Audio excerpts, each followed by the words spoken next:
What is going on, everybody? How are you all doing out there? I hope this video is finding you well. Welcome or welcome back to Get Right On In. My name is Andrew, for those of you who do not know, and today I am joined by the lovely LyyraBat from LyyraBat Reads and the wonderful Chad Nicholas to have my next little round of readers versus writers, where we are discussing thriller and horror and all of that fun stuff in between. So for any of you who have not seen any of these, the verses is not as intense as it sounds. I just like to bring a writer and a reader together to discuss a generalized topic, just to push the conversation forward. So with all of that out of the way, let's get right on into some introductions. Miss Lyrra, would you like to tell us a little bit about yourself, please? Hey everyone, I'm Lyrra from the channel LyyraBat. I read a lot of horror, thriller, and fantasy, and first to are why I'm here today. Yes. And Mr. Nicholas, tell us about yourself and your book and your upcoming book, because you have another one coming, don't you? Yep. Yeah, my name's Chad Nicholas. I am a engineering student at UT and I'm also a horror author, which still sounds weird to say. I wrote the book Nightmare, which came out last October, and it's about a family tormented by crows and things like that. And then I'm currently finishing up an edit on a second novel, which is a detective thriller, which I'm really excited about. Sweet. So you definitely know all about the differences between the horror and the thriller genre.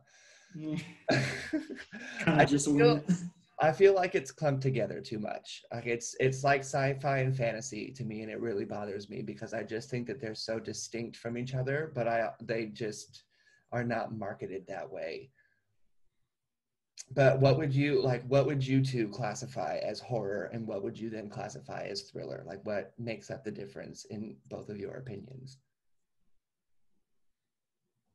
Chad, do you want to go first? You can. For me, I guess it comes down to like a matter of intent. Like, to me, horror is specifically designed to scare someone or make them uncomfortable, whereas thrillers are more designed to keep you turning the pages, wanting to know what's happening next. And while like there's some crossover, I think typically you can kind of figure out what the intent of the author was, usually, most of the time. And that's kind of my general like thought process for that. As far as me, I usually draw the distinction as basically what Lyrra said, and then also horror seems to be a lot more about building up tension quickly and then releasing it. There's more jump scares, more individual horror sequences, whereas a lot of thrillers like Seven and Zodiac and things like that just slowly build. It's not so much quick builds of tension then release, it's just one long stretch of just slowly growing the more unsettling. So if you're like halfway through a story and there hasn't been some kind of big horrific moment, typically I usually think of it as a thriller. But yeah, there's a lot of crossover. Yeah. What about like suspense? How would you classify suspense? Because what I feel like what you just said, Chad, about horror sounds like what I would classify as like a suspense type of thing. Because in my head, a horror, I think about like demons and ghosts and all. I mean, Lyrra, you've read one of my works in progress. Like, you know where my head's at, but so how, I mean, I know suspense wasn't part of this, but how would you fit suspense into all of like the three categories? For me, I guess I'd put suspense. I put suspense as the same kind of thing as mystery, where suspense is to me more about keeping people guessing for the plot specifically and not so much horror aspects of it. But that's just my very specific definition. That's a good definition. And Miss Lyrra, when you are choosing a book, how do you like, what are you drawn to? What do you look for? Oh gosh. Especially obviously in this category. Honestly, these days I go mostly by recommendations. I feel like I'm constantly having recommendations thrown at me from like BookTube and Bookstagram and everything. So I just go from there. I tend to have like certain subgenres I really like. Like for thrillers, I really like detective and police procedural thrillers, and for horror, I really like haunted houses a lot. So those are the two like subgenres I gravitate towards the most. And then I'll just read a little bit of everything if the reviews sound good enough. Like my most recent horror that I read was I'm Thinking of Ending Things, which is completely different from my usual, but it was really good. What about you, Chad? I mean, what do you read that helps influence or shape your writing and your own writing journey and how you develop your own voice? Uh, the thing I think I enjoy reading the most is things that, even if they're horror or thriller oriented, I really like things that have surprises and like unique twists on concepts and things. And I think that's what I gravitate towards the most, because stories like that I find really interesting, and they usually end up being unique because the plot twist can sometimes set it apart. So I usually, if a book's reviews say it has a plot twist, I usually read it immediately, just because I like to see if I can guess it before it happens. Yeah, that's cool. Share a little bit about your journey in the writing world. Like, how did Nightmare come about? How are you finding being a published author? I know it's weird to say still, but how has your life changed after all of this? Uh, I don't know. It's still really interesting because just the writing thing was never something that like I always knew I was going to do. But it was really, especially with Nightmare, with the first couple of drafts, it was really interesting to just actually try it, because it's a lot different to have an outline and Mhm. then start writing things. So it was definitely a lot of trial and error. And then once I kind of found a place where I was comfortable with it, I feel like I got more confident and like in my ability to actually write down an entire page that made sense at all. And then like now I felt a lot more comfortable writing my second book than I did Nightmare, because I have a little more experience with it. So I definitely think I'm getting more into it, and all the like author stuff, like social media interviews and things like that, I'm getting more comfortable with because I've got a little more experience with it. Yeah, interviews are weird. Yeah. Which, hey, by the way, thanks you two both for being here. Thanks for inviting us. Yes, I Thank know. you. I love these conversations. I think they're really fun and interesting just because I like to observe people. And I mean, I'm a writer and a reader, and I just like to hear all sorts of different perspectives. It's good character development, in my opinion, when I'm trying to develop diverse characters. It's just nice to know them in the real life. You self-published, right, Nightmare? Yep. Yeah. Are you gonna do that again for your next one, or are you gonna try and sell it off to someone else? Uh, I'm planning on, I'll at least self publish this novel. Okay. At some point, I might approach, especially for uh, one of the books down the road, currently going to be the fifth book. It has, I think, the potential to be one that'd be a little more, where it'd be easier to approach a publisher with it because of the genre and things that it is. But at least for now, starting out, I'm going to continue self publishing. It was a lot to take in at the beginning, Nice. but now that I've did it once, I feel a little more comfortable with it. So I think I'm going to at least go with it for another book or two. Yeah. I think that's good too. I like over time, I want to be able to experience kind of all different aspects. It's all so different from each other, and there's so many pros and cons that people weigh in the industries all the time. And it's like, well, if you have multiple books, then you have multiple opportunities. Sorry if you hear that car alarm. I don't know what's just going on out there. It's what happens now when you live in San Diego and there's all these noises because I'm in a city. It's so strange. But Lyrra, back to you. Let's flip it a little bit. And what kind of things would like make you put down a book? So if you, especially if you're gravitating toward like a haunted house or a detective thriller, like what turns you off and makes you, because you're pretty DNF, I feel. Yeah. You're at least very decisive. I've watched your videos. You are definitely decisive about your opinions. Typically, I don't DNF horror as much as I DNF other things, because if it's kind of boring, then I like am more willing to roll with it and see where they take it. but I've DNF'd horror before for like really extreme violence. I can handle a lot, but like there was one that I read a while back that was like very graphic violence against women, and it just was way too much for me. Like it's not a trigger for me. They just went way too hard. I can understand how people do that.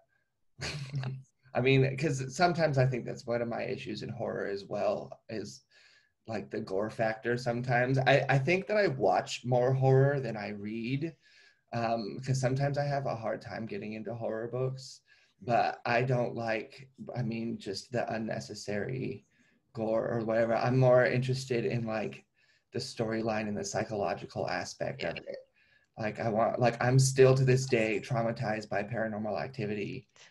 And the other night, I was falling asleep and I was just like, Paranormal Activity happened in San Diego. And I was like, no, I can't have that thought right now, because I had my foot like out on top of the sheet and I thought about how she like had her foot grabbed and like got dragged down the hallway. And I was like, no, no, like, was that nearby? I'm scared.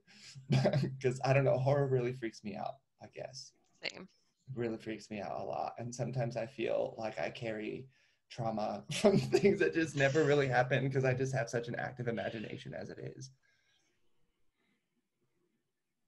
Yeah, especially with horror movies with like the visuals, like The Grudge still terrifies me. Like I still think about that movie and it's horrifying.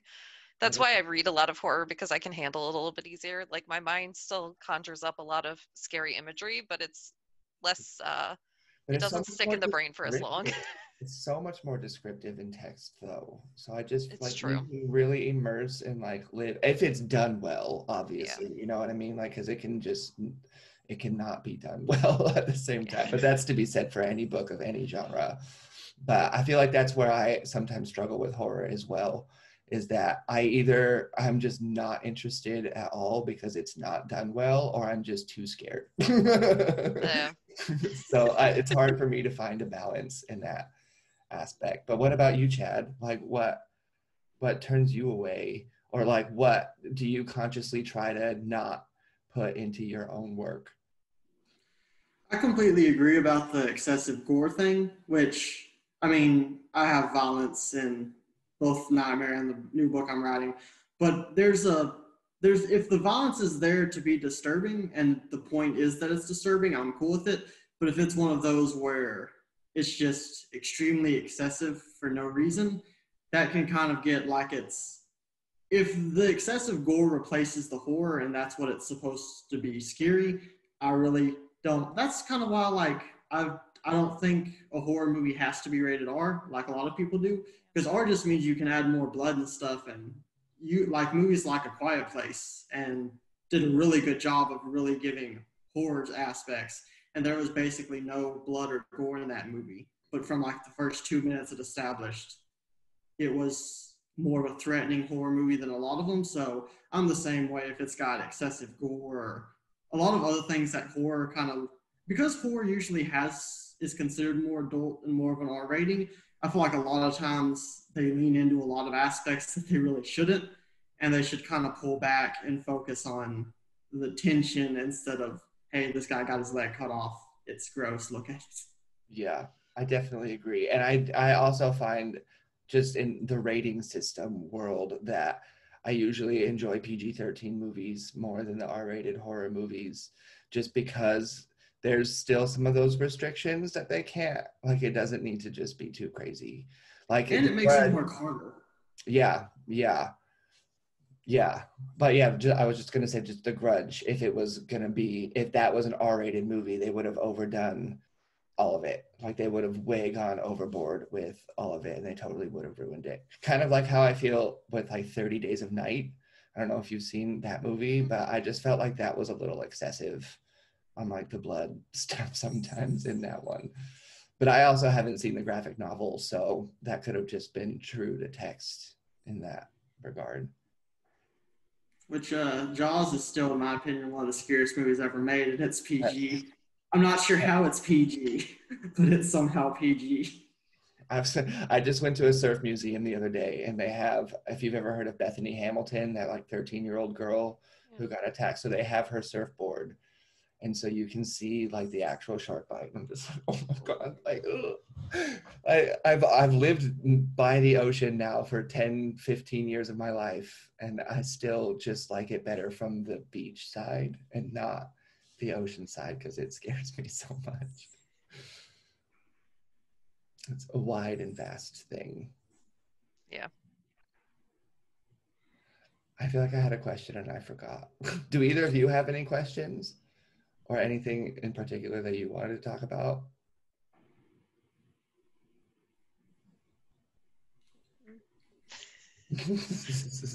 My mind goes blank. I know. I Me had too. a really good question on the tip of my tongue as well, but then we started talking about Jaws, and I was like, oh my gosh, a whole different, like a whole different world.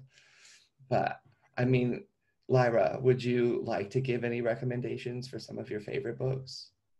Um, Probably my absolute favorite that I've read recently, or within the last year, was Kill Creek by Scott Thomas. That's probably the best haunted house book I've read in a very, very long time, if ever. Like, I just adore that book. Beyond that, I'm thinking of Ending Things is the most anxiety-inducing book I think I've ever read in my life. Like, it's a very slow burn, but it's really, really good. Um, if you like your horror to be like less extreme and more cozy, any of Darcy Coates' books are a good fit for that. They're a lot of fun. They're never favorites of mine, but I read all of them because they're just enjoyable. Those are the ones that come to mind. That's good. These are genres that I would like to read more of because I just read a lot of fantasy, and I don't know. So I don't know where to start. So thanks.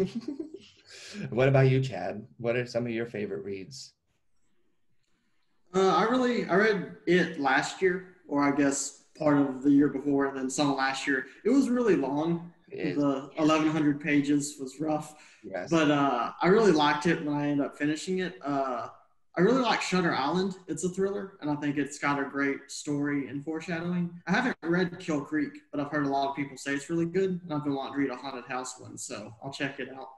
Uh, trying to think of other ones that I really liked Mistborn, which is fantasy, but it was really good. And then there's a thriller I just read. Oh, Whisper Man. I really liked Whisper Man. Oh, yeah. It was a good detective story. It had a really quick pace, which I liked. Yeah, I think detective stories in particular are a genre I would like to get more into just because I started watching like detective shows and things like that, and I just used to not be interested in that at all. I read only detective stories for like a year straight while I was working a job that let me read on the clock, and just so many detective stories. Yeah, I know there are that they're really overwhelming. I didn't know that Shutter Island was a book. I just knew that it was a movie, and it was kind of a confusing movie. So I feel like maybe the book would be a better read. If anything, the book was more confusing. Was I it? read the book. I read the book after I loved the movie, which is why I got the book. And I think the movie was actually the movie was a streamlined version of the book. I think I still prefer the movie a little because I watched it first, but I definitely recommend checking out the book. But I don't think the book is not less confusing. If anything, it adds a few other elements to Dang. it. Dang. Have either one of you read American Psycho? No, I Because like the one of my movie. friends, yeah, I like the movie as well. And I mean, Evie just bought me the book because at some point she and I are going to do a book to movie comparison on our channels for it. And I was just at an exhibit for cannibalism here in San Diego. I need to go back. I'm still like trying to process what I saw, but they have American Psycho as part of like the media aspect of that. But I don't know. I didn't realize cannibalism was so insane. Because I don't know, it's not really a huge genre. I don't think like different types of cannibals, but like at that particular museum, they just have stuff where like there's one board in particular, and it has all of these human like body parts that are things like milk and snot and things as well, besides just like arms and blood and all of that. But you're supposed to like put it to what you would consider like not cannibalism versus cannibalism. if you were to consume that. I was just like, oh, it's so weird. I just can't. And I didn't know that apothecaries used to use like human fat, and that blood is best when it's fresh from a young man. This conversation took such a weird I did. turn. It really Yes, did. it did. Just from American Psycho. I did, well, because he eat people in that movie? I haven't seen I that movie don't in a think really so. long time. But there was a part where he had blood on his face and he was chasing Yeah. someone with a chainsaw because he liked to kill them. But I don't know. That's the kind of stuff, I mean, that really freaks me out. Yeah. Or like Jeffrey Dahmer and like those types of Mhm. detective stories. I feel like those can be even more scary when they're based on real things. Yeah. But then I guess some people could argue, like, what is real? Like, if I say that a ghost story book is scary because I believe in ghosts, and Yeah. not everybody would think that way. Which like, ghosts scare me. They do, and so do crows. Sweet. Those are unnerving. Crows really are unnerving. And I had, when I was living in Monterey, I had like a whole pack of crows outside my house that every morning I could just cawing away and they freak me out. So I definitely have to give Nightmare a go. I just haven't had a chance yet. I haven't like any of the writers that I've had on this channel yet. I'm just like, I'll get to your book. I promise it'll happen eventually. It's hard. I wish that I could read like 15 books at the same time. Like not just like be reading 15 different stories, but like having 15 books right at the same time that are all computing into my head. I think that we all. Yeah, I'm lucky if I read a book a month. So I completely understand. It's hard. Like I'm doing a Rage of Dragons with a book club in April. And I've tried really hard and I'm still like 100 pages away. So I didn't quite make it. But yeah, some of the booktubers will get on there and be like, I read 20 books last month. And I was like, I read like 200 pages. What is wrong with you? How? I have not, like, I had that readathon in December, which was crazy, and I have not read like that. So I feel like that just drained me for the rest of the year. It was one of those books that I read that month. One of Really? those books. Yeah. That was the one where I was listening to it on 3-speed audio for one full straight day. Whew. I think I read it over the course of like 7 months. I mean, the first time I read it was like that. But since I had already read it, that was why I squeezed it in for that readathon. I was trying to beat Leslie so bad. Did you? No, we came in second.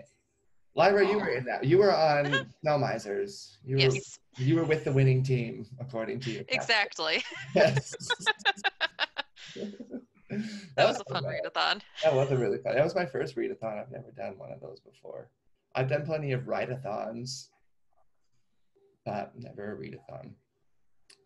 Chad, back to writing. I have another question for you because you were talking about the outline for your book. So do you outline your stories first, or how do you approach the drafting and the writing of it all?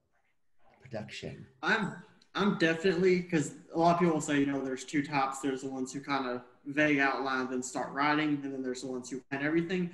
I am definitely a planner. I like to have, I outline everything in my head until I feel like the idea is good. And then a couple months, like for Shade about, which is the new detective book. I didn't mean to say the name out loud, but it's there now. For it, I started the outline, like the written outline, probably 8 months before I started writing it. And then I kept tweaking it, moving things. And then as I'm writing, before I actually write the chapter, I'll get an outline and then a paper one. And then I'll outline an outline of the chapter that's a longer version of the outline on the full story. So I like to have pretty much every scene and every main character interaction written out, because I found if I just start writing, it's terrible because I forget what the purpose was and then I just start writing a bunch of stuff. So and if I stick too close to the outline, it's also kind of rigid. Yeah. I need to have everything outlined and know what I'm about to write, but then I can't be looking at the outline while I'm writing. So it's a weird thing, but I definitely, especially because I like foreshadowing, and like the new detective novel Shade has two different timelines that alternate back and forth. So that took a lot of outline and planning since I was switching back and forth. So I definitely prefer to have a really specific and long outline. Yeah, I feel that. Yes, I feel that. Not always. I don't know. I've experimented in different ways, but I do like having that outline. But it sounds like you spend some time on your books too. They're not just like a blink and done, which I mean, same. I definitely know all about that life, like the months of preparation that go even before you write like the first word. Are Yep. these the only two books that you've written, or are there other ones that you've kind of just like discarded and used as practice? There's technically there's still a first draft of Nightmare that was very different because there are multiple drafts of every story, but most of them are just edited versions of the last. First draft of Nightmare was really a different. It had the same outline, but a lot of the scenes were very different. I consider that technically a book that I wrote and then discarded because it wasn't good, but it was a good practice one. And then I rewrote Nightmare, which was good because I was able to see what was wrong with the first one. And then I haven't really wrote, these are the only two books I've written so far. I'm going to start, I just got Shade back from my editor last week. So I'm going over the final edit for it, and then I'll send it back for the proofread. And then once I start that, I'm going to start writing my third book Monday. So I'm excited for it. I've been outlining it for 7 months too. So That's exciting. And you were shooting for, I think you said October or November for your second one, right? yeah, I'm hoping it to come out this October 5th or whichever the first Tuesday of October is. Because for some reason, books are supposed to come out on Tuesday, right? I've heard that, yes, because I Yeah. used to work at Borders, and that was an actual thing, that new releases for books and movies come out on Tuesdays. I don't know why. And so I always felt so weird when it was like a Friday or a Thursday and there was like a big thing. I'm like, oh, you're going against the grain. You're like purposefully not putting it out on Tuesday. Like that's an actual active decision that people make. So I don't know, that's Yeah. so weird. I don't know When I why. was doing Nightmare, I'd planned on doing it on Friday, and then I looked up and I was like, when does a book come out? And everything I saw was like Tuesday. I was like, and none of it would tell me why. It was just like it was No, a it's fact, and yeah. I was like, okay, Tuesday it That, is. yeah, even like I just said at Borders, that there's no reason why it just was. But even when I did my little self-published Immortality Awaits, it came out on a Tuesday. So I was like, I gotta do it right or whatever. But what about you, Lyra? Would you ever consider giving a book a go? You write poetry and stuff, don't you? Like you no, you I don't write short stories. short stories. Mhm. So would you Um, I just got to note that our meeting will end in 10 minutes, just so you know. So we can just move into the last couple of questions here because we're running out of time. But anyway, please continue, Lyra. You write short um, stories. Do you write like horror short stories? mhm. Yeah. Would you ever consider like making an anthology and putting it out there like that? Or it's more of just like a hobby for you? I'd like to eventually like either do an anthology or write an actual novel. I just am not at a point now where I feel comfortable working on that. Like when I write short stories, I like get like the bare bones of an idea and then I knock it out in like an afternoon or like 2 days because I have a slightly campy writing style and I just have fun with it. Good. But I'd like to eventually do more with it. I just have trouble coming up with ideas, so That's fine. That happens. I think that's cool though that you do that and that you have that as a side thing. So when you do like approach a story, do you outline it or do you just get an idea? And it's easier with short stories, I think, yeah. to just sit down and bust it out in a sense because it's short or Yeah. whatever like length, but it's definitely not like a novel because that takes a lot of work. Yeah. Would you ever do like NaNoWriMo, either of you? Like, have you ever done something like that before? I haven't, but I would like to. So maybe this year if I can think of something for it. I'm toying with the I idea. feel like you could even, I mean, you can treat it for short stories as well. You know what I mean? Yeah. Just like bust out a few 50,000 words worth of short stories in the month. That's true. What about you, Chad? Would you ever, or have you ever done? I haven't done NaNoWriMo. I didn't actually know what that was until 2 years ago.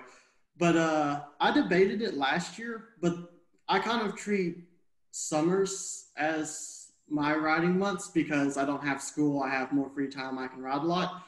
And the thing with November is typically in November, I'm editing whatever I wrote during the summer, and it'd be strange on a new project. And because of the amount of outlining I do, I debated this NaNoWriMo because I did have one idea for a shorter story. I debated doing it during NaNoWriMo just to have fun with it and then see what happens and try one without outlining the crap out of it. But yeah, I definitely consider it, but I haven't done it yet. Yeah. I would just say, in regard of like writing being your summer, is that next time you start a book, or what if you ever want to try it, you should just make your own nano and just set your own goal from the 1st to the 30th. Because I've done that plenty of times too, because I'm with that. I usually write more in the summertime, and winter is usually when I like to read more, just because that's when, I don't know, it's colder outside, and I don't know, when there's sun and energy like that fills me with like energy to write and whatever. But I don't know, you should try it sometime.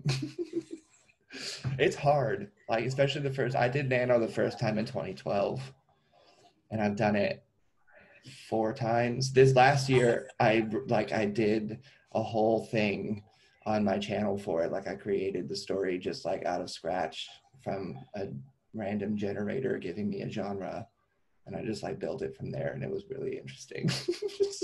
That sounds really fun. Yeah, it does. Really crazy. The whole thing, and I was publishing it on my website. Like I still haven't read it, but my mom told me that it was the favorite book of mine that I've written. I was like, well, that's nice. I haven't read it, so it's cool.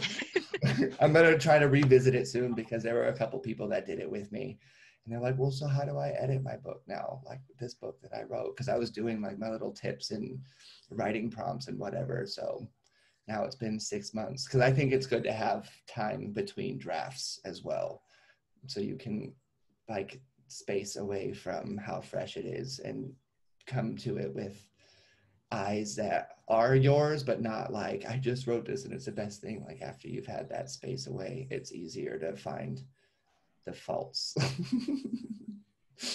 I'm actually kind of the opposite. When I edit right after I've written, I'm always like, if I write a chapter and then read it the same day or like within a week, I'm just like, this is terrible. Why am I doing this? But if I give it like a month, I'll read and be like, okay, this isn't terrible. I can fix it here, here, and here.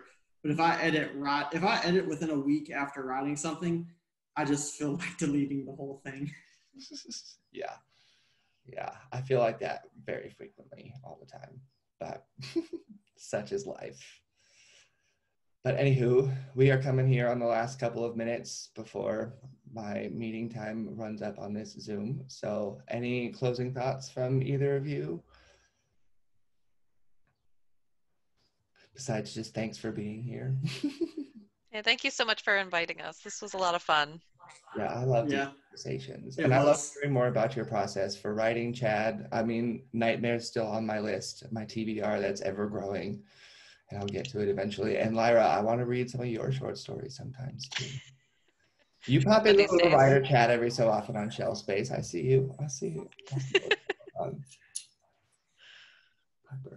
right. Well, anywho, thank you all as well at home for joining us today and for watching this, and for anyone who was in the chat during the live stream who was commenting while we were chatting that we just don't know about yet. If you did enjoy this video, I would love it if you considered giving it a little thumbs up, as well as potentially consider subscribing to myself, Lyrra, and Chad, because you've got your own channel as well that I've seen, and you give tips and you talk about what you're reading and stuff over there as well. So give us all some love and hang out with us, because we're all freaking awesome booktubers. In the meantime, I hope you all have a day just as beautiful as you, and I will see you all in the next one. Bye.